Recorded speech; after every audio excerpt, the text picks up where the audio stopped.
Hey guys, welcome back to Magic TV. My name's Craig. It's 9 o'clock on a Monday. It's time for a 5x5. Now, this is where I take five subjects related to magic. I spend 5 minutes talking about each subject and I move on to the next subject. It's always quick, it's always snappy, and you never know what you're going to get. Now, today on this week's 5x5, I'm going to be doing a kind of Ryland live performance stroke review show revisited special. So, Ryland performed at the House of Secrets a couple of weeks ago and put a bunch of new stuff in his act. And some of the stuff that he put in was items that we have actually reviewed on the Craig and Ryland review show over the last year or so.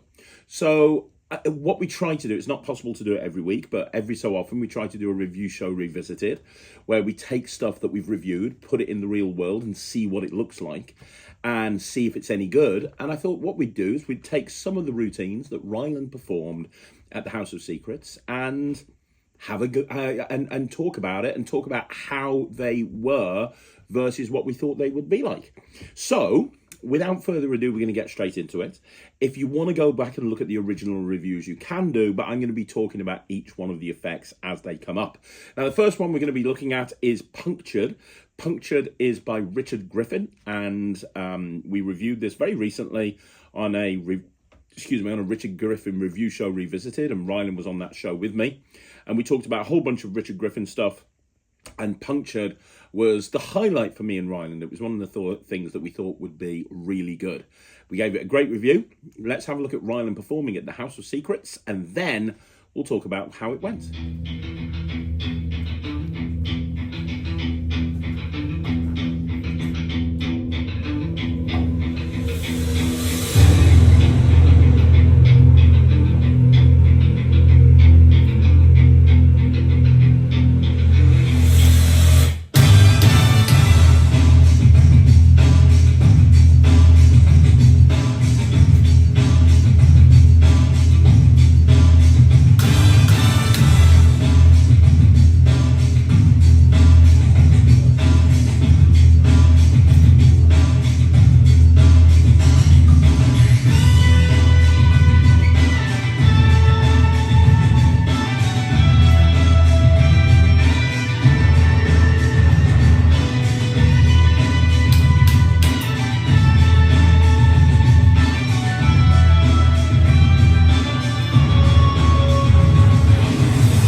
So speaking to the people after the show, they all really liked Punctured.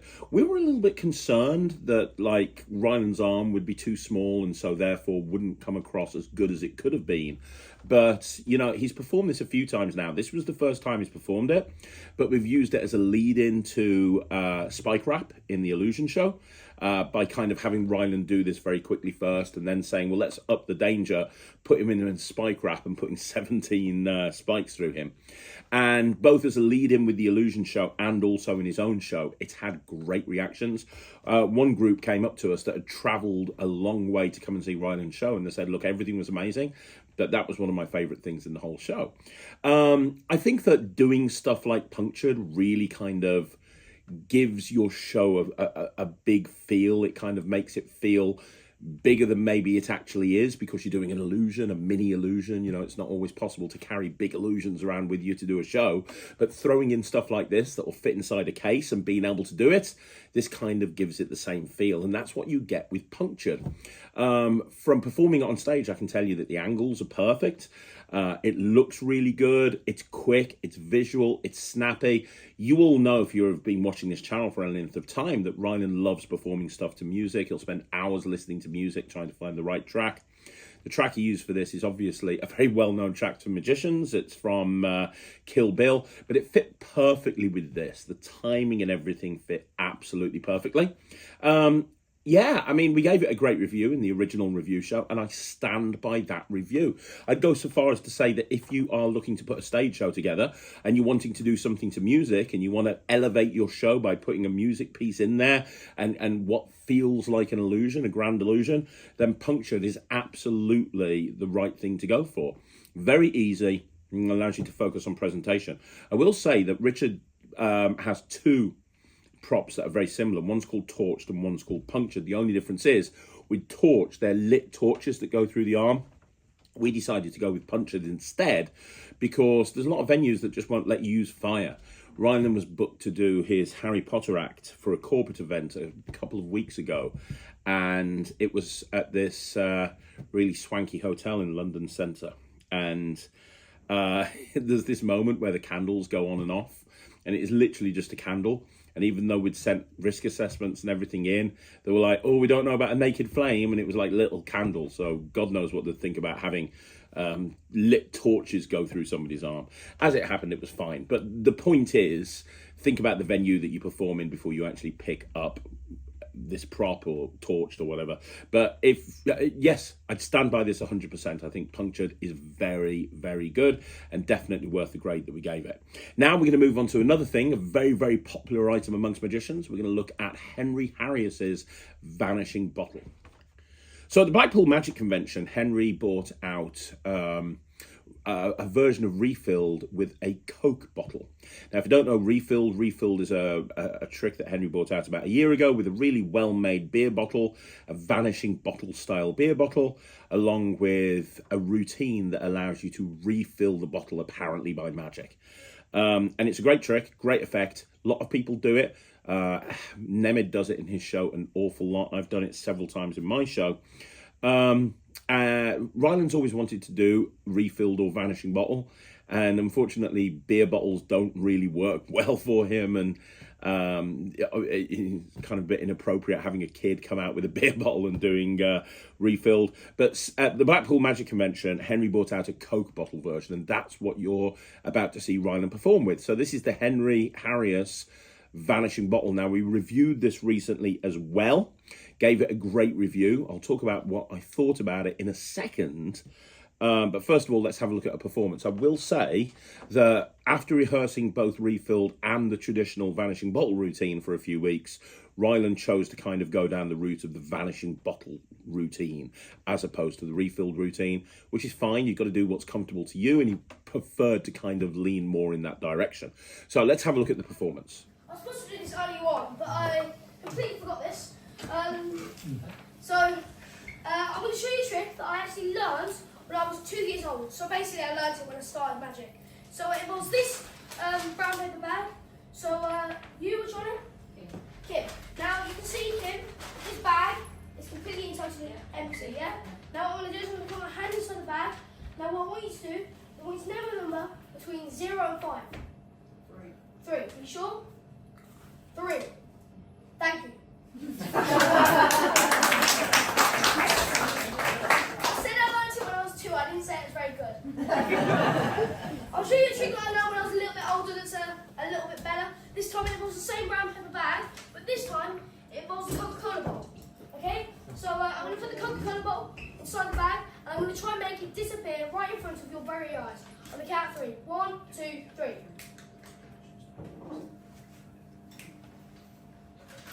Again,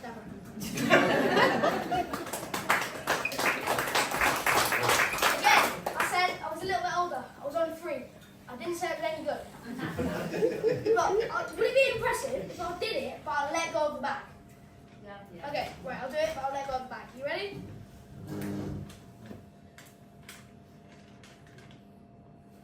Whoa. How quick is that one? You do not keep on doing this until you like it. It's fine, it's fine. I guess it is a magic show, so we do have to do some real magic at one point.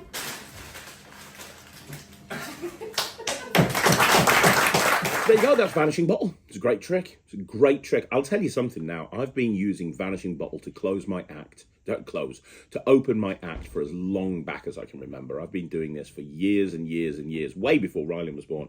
I love Vanishing Bottle. Always have, always will. I think it's a great trick to open with. It's a great trick to throw in amongst other tricks. It's not a closer, but it can be an opener. I use it as an opener. I know lots of people who use it in the middle of their act. It's just a fun routine. You know, the routine that you saw Ryland use there, that's pretty much what I do. I know that there's many other magicians. Thomas Maloney, does it probably more than anyone in the UK at this point. It's just a great trick. It's a great trick for kids entertainers, family entertainers, cabaret style magicians. You know, it's something that just transcends. Very, very good prop. And the Henry Harrius Vanishing Bottles are the best I've seen. They are far above and beyond anything else that has been brought out to the market. They are incredible and definitely good value. You get a ton of stickers, you get the bottle, you get the bottle opener, which Ryland didn't use because he didn't need to, and you get the full routine on how to do the refilled routine as well, which is brilliant. We gave it a great review. I stand by that review. I think that this bottle is going to be something that Ryland keeps in his act for a long time. And also, if you are looking for a great stage piece, if you're looking for something to put into your act that just is guaranteed to get a great reaction, Vanishing Bottle is the way to go. So, yes, I stand by the review. Now, let's have a look at the next trick. I'm going to show you the performance straight away, and then we'll talk about it. This is something that we reviewed shortly after the Blackpool Magic Convention. It's the Haunted Balloon. It's got a good imagination. One person. 2 people. Is that it? Yeah, that's right, you are. I'll tell you what. Tonight, you've got to promise to use your imagination. We'll take an oath. Everybody copy me. I. State your name. State your name. How many of you actually said state your name? You're supposed to say your name. State your name. We'll try again. I. Your name. Your name. You're supposed to say, right, we'll try with my name. I. My name. My name. Right. I'm just going to have to trust you.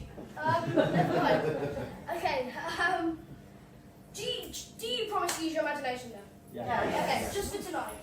This 5 minutes. You see, normally, if you have a helium-filled balloon, it only goes one direction. Well, that's up. But if you want to do the impossible, all you've got to do is use your imagination. Watch this.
So Ryland's been playing around with the haunted balloon for a while now. Ever since he picked it up just after Blackpool, he's been playing around with it. It's a big part of the Harry Potter act. When he doesn't do it in a theatre, the haunted balloon replaces the handkerchief levitation. And it gets a great reaction in the Harry Potter at the Harry Potter routine. It fits really well in there. But obviously, you just saw a performance of Ryland doing it on its own. Now, there's lots of different ways of performing this routine, and Ryland's been messing around with this now for about 3 months or so. He started off by doing it as a patter piece and talking to the audience and chatting about the prop and what it is and what it does. And, you know, he scripted this whole thing based around Willy Wonka and imagination. The way that you've seen it done now is the way that he's kind of leaning towards performing it. He found some really nice music for it that just works, and it's kind of more of a piece to music. Performing it as a piece to music works really well. It really does. It's really kind of, the magic speaks for itself. You don't really need to say much. I think that sometimes when you're performing, less is more when it comes to presentation. Sometimes you just need to let the magic speak for itself. And this is the perfect example of that. It's a balloon that levitates up in the air. It then drops down, which is absolutely impossible, and then goes back up. And the way that Ryland's done it is that he does it twice. He does it first of all in the hand, and then he does it from the bag. And there's something intriguing about having the balloon on stage there the entire time. You know, kind of having that balloon on stage there the entire time, and people are wondering what it is, what is it going to do, what's the purpose of having that balloon there, and then they see what it does. And what's nice is Ryland actually gives the balloon out at the end of the show. So at the end of the show, he'll give the balloon out to a kid in the audience, which is just another really nice moment with this. But yeah, I mean, look, it's not cheap. That's the thing that you need to understand about the haunted balloon. It is not a cheap prop. It's not something that you would put into your act unless you absolutely could see a reason why that thing should be in your act. And in the case of haunted balloon, we knew that we wanted to put it into the Harry Potter act, but then obviously, if you've got a prop that you're going to use in the Harry Potter act, why not put it into other shows where you're not doing Harry Potter as well? And that's what we've done here. So yeah, it's a great prop. Haunted balloon looks good. It's another one of those props that will work for adults, it will work for kids. It really has a magical quality to do it. So yeah, I'm going to stand by the review. If you've got the money for it and you want to shell out for it, it's not cheap, but it's going to get a great reaction. That's Haunted Balloon. Now, we're going to go and we're going to have a look at an item that we reviewed from TCC about a year ago. And that's called Time Cube, which is like a, it's basically like a hopping halves, but with Rubik's Cubes. If that sounds strange, it is, but it's actually a really fun routine. Let's have a look at it. Now, I love Rubik's Cubes, and do you want me to show you my 3 favourite Rubik's Cubes? Yes. Well, my 3 favourite Rubik's Cubes are actually inside this box. If you look, you can see my 3 favourite Rubik's Cubes are a 4x4, a 3x3, and a mirror cube. I love the 4x4 because it's a hard one to solve. I love the 3x3 because it's like an easier one to solve. And I love the mirror cube because it's like everyone feels like it's impossible once they see it. Because you probably don't understand, but if I show you, when you mix the mirror cube up, it starts to look like this, which makes it feel like everything's impossible. So, yeah, that's a mirror cube.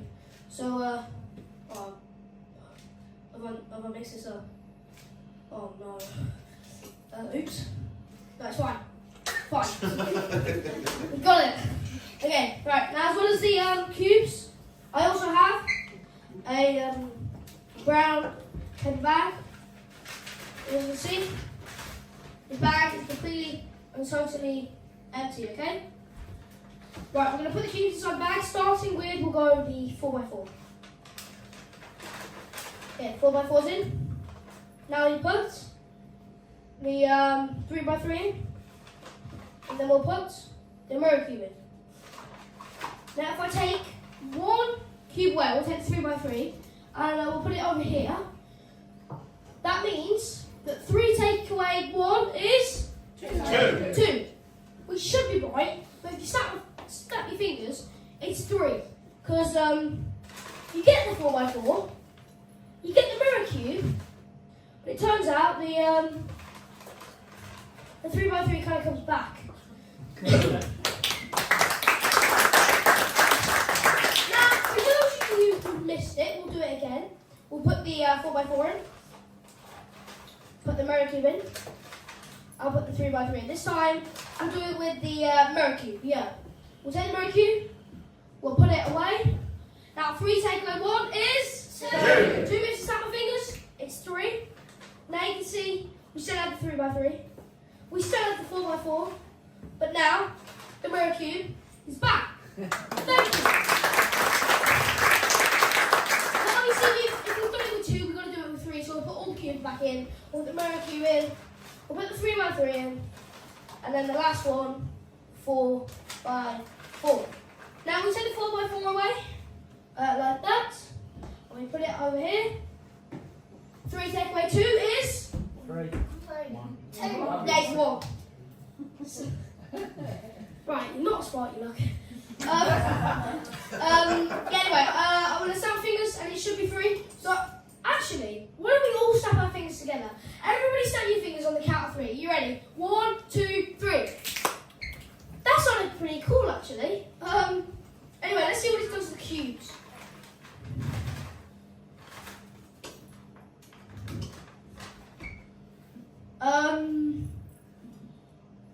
It's kind of like no cubes anymore. The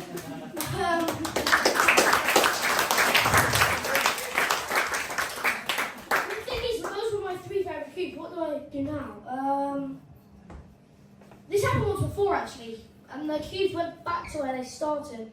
Where did they start? They started in the box, I think. Yeah, I think it was the box. It should mean if I open up the box. Yeah, we have the 4x4, the 3x3, and the mirror cube. Thank you.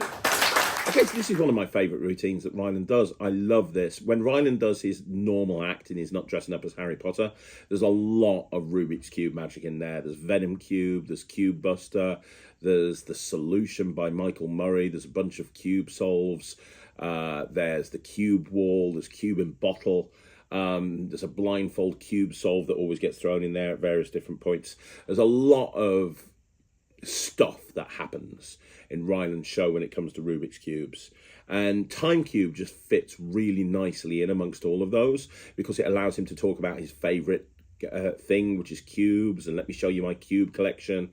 And then it allows him to go through the various different routines it allows him to go through the actual routine. The routine itself is really strong.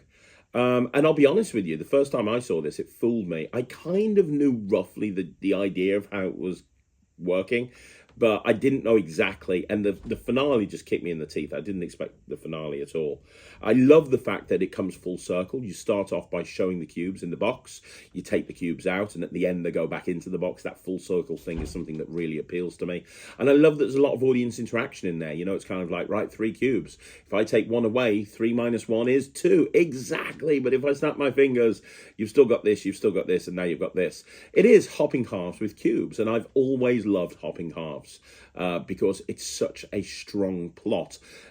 It benefits with repetition. You know, the audience, it's a little bit like Ambitious Card in that regard, in that the audience knows that cube's going to go back inside the bag, and then it goes back again, and it goes back again, and just when they think they know what's going on, it's going to go back in there again, everything just vanishes, and you can show the bag empty, and it really is empty. There is no ambiguity there, and then they're all back in the box. It's great. It's a wonderful routine. We gave it a good review at the time. And I'll tell you how good this is, or I'll tell you how good Ryland perceives it to be. We've got a backup of this because we don't know if TCC are a company where things sell out and they tend not to get them back in, at least for a long time. And Ry didn't want to be in a situation where Time Cube broke and he wasn't able to do it. So we have got a backup. We bought a second Time Cube just in case that happened. And we only do that when there's something that's in either my show or Ryland's show that we just know we need a backup of this because this potentially could become a key part of the act. So I love Time Cube. Again, if you're looking to add something into your show and you do cube magic, this is a perfect way to do more cube magic, but do it in a very different way. Normally with cube stuff, it's solving it, it's matching it, and that's all. While with this, you've got cubes jumping all over the place. It's very visual, and unlike hopping halves, people can't suspect palming because that couldn't possibly happen. How can you palm a cube? So it's a great routine. Love it. Really, really love this routine. I gave it a good review in the original review show. I stand by that review. I think it's worth every single percent we gave it. So we're going to finish off with one last one. So the final thing we're going to be looking at is a few different things that we've reviewed over the last couple of years. We're going to look at Bond Lee's multiplying balls. We're going to look at Bond Lee's We're going to look at Bond Lee's appearing cane. And we're going to look at a rip-apart change bag. Now, all of these things we've reviewed. The rip-apart change bag is from Practical Magic, when we did a review show a couple of years ago about kids' props. And the multiplying balls and the appearing cane have been reviewed over the years on the Craig Ryland review show. And we get a lot of people asking all of the time, hey, what's a good trick to put into an act if you want to perform to music? And I honestly think that multiplying balls is a fantastic routine to perform. You get the right music, you get the right ending. Yeah, it's such an amazing routine. Ryland has gone through so many different types of multiplying balls over the years. He's used Vernet, he's used every type you can possibly imagine he's used, and his favourites are the Bond Lee multiplying balls, specifically the white ones, which is why that's what he's using here. Now, the act that you saw him do is it's basically Mark James's multiplying balls routine with a few bits added by Ryland, and the finale comes directly out of his Harry Potter act. He wanted to have a finale to the multiplying balls routine where something happened at the end, rather than just putting the balls away and then taking his applause. And he said to me, hey, why don't I do the sequence from the Harry Potter act where I change the feather into the silk and then into the wand, but instead into the cane, but instead of a feather, use a ball. And I'm like, yeah, try that and see how it goes. And it goes well. It's a really good, solid finale to a multiplying balls routine, especially done the way Ryland does it, to music. You pick the right music, you do the right piece, it works really, really well. So we've got, that's basically all I've got to say about that. It's a really, really strong routine. If you want to learn the routine, you can do so by going to Mark James's Alakazam Academy. On one of Mark James's Alakazam Academies, he taught how to do the multiplying ball routine, so you can go check that out there. The balls are from Bond Lee, the cane is from Bond Lee, and the change bag is from Practical Magic. We've always given a lot of Bond stuff really good reviews. His stuff is really well made, and it's made to last, and this is no exception. So we stand by the review. And also, as a side note, if you are planning on putting a stage show together and you want to put a piece of music in it, go and pick yourself up a set of multiplying balls, put some music on Spotify, and just play with them and just come up with a routine. Go and get a couple of downloads. Pop Hayden's is good. There's a bunch of really good downloads, and just learn the basics and then put your own routine together. That's kind of what Ryland did. But very, very good. Very impressed, and I stand by the review.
you go, guys. That's another 5x5 in the bag. We tried something different today. I'd like you to let me know what you think in the comments down below. You want to see more sort of live performance review show specials on the 5x5, let me know down below. I'm planning on going out and doing some performances soon and getting some more footage for some close-up stuff that we're going to be doing, so look out for that.